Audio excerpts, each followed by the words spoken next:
নমস্কার বন্ধুরা, আমার আরও একটি ব্লগে আপনাদের সবাইকে স্বাগত। শুভ সকাল। আজকের ভাবলাম একটু ছাদে উঠি সকালবেলা।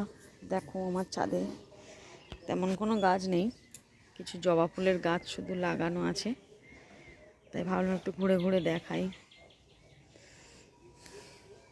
দেখো এটা আমাদের পাশে একটা দেখো আম গাছ, আম ভরে গেছে গাছটাতে, কিন্তু প্রচণ্ড টক আমটা। এটা জুম করে দেখায়, দেখো পুরো গাছটাতে আম ভরে গেছে।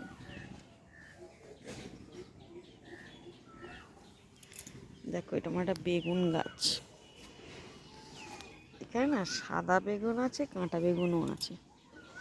বেগুনও ধরেছিল, গাছটা চৈত্র মাস তো, তাই আস্তে আস্তে পাতা ঝরতে আরম্ভ করেছে। দেখো এটাও একটা গাছ, বেগুন গাছ। এখানেও কাঁটা বেগুন আছে, এটা কাঁটা বেগুন। দেখি পাতাটা তুলে দিই, পাকা পাতাগুলো তুলে দিলাম।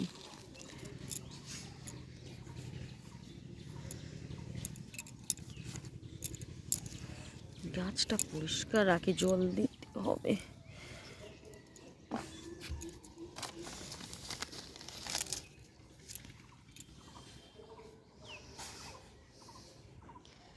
আর একটা লঙ্কা গাছ, লঙ্কা ধরে, দু চারটে করে ধরে লঙ্কা। এই দেখো লঙ্কা ধরে আছে, এই ধরে আছে। আর এটা আমি জানি না কি লঙ্কা গাছটার নাম, তবে এই লঙ্কা গাছের একটা বিশেষত্ব হচ্ছে কি জানি না, এই দেখুন লঙ্কা যেহেতু সবসময় নিচে ঝোলে আর এটা উঁচুর দিকেই থাকে, তাই এই লঙ্কাটাকে আমি সবসময় আকাশমুখী লঙ্কা বলি। এই লঙ্কাটার নামটা যে কী সেটা আমি জানি না। এই লঙ্কা দিয়ে অ্যাকচুয়ালি আচার তৈরি হয়। এই লঙ্কাটাতে কোনো ঝাল বলে কোনো জিনিস নেই। খুব সুন্দর লঙ্কাটা, বোধহয় বীজ দেওয়ার অভাবে গাছগুলো সব কুঁকড়ে আসছে।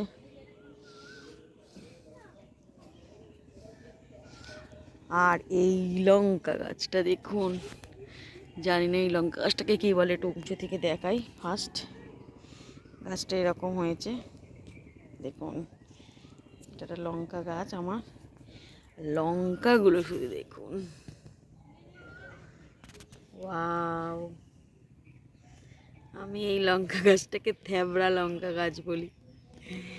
লঙ্কাটা প্রচণ্ড ঝাল, প্রচণ্ড ঝাল। শুধু এই লঙ্কা গাছটা নিয়েছিলাম আমার 50 টাকা, একটা ছোট্ট চারা নিয়েছিল। মোবাইলে একটু একটু একটু লাগছে, কিন্তু এগুলো অনেক বড় বড় এই লঙ্কা গাছগুলো, সরি লঙ্কাগুলো।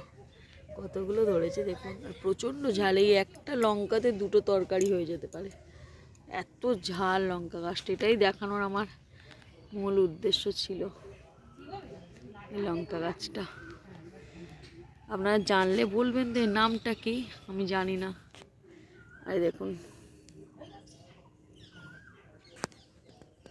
এখানেও এই লঙ্কা গাছটাতেও দেখুন লঙ্কা ধরেছে।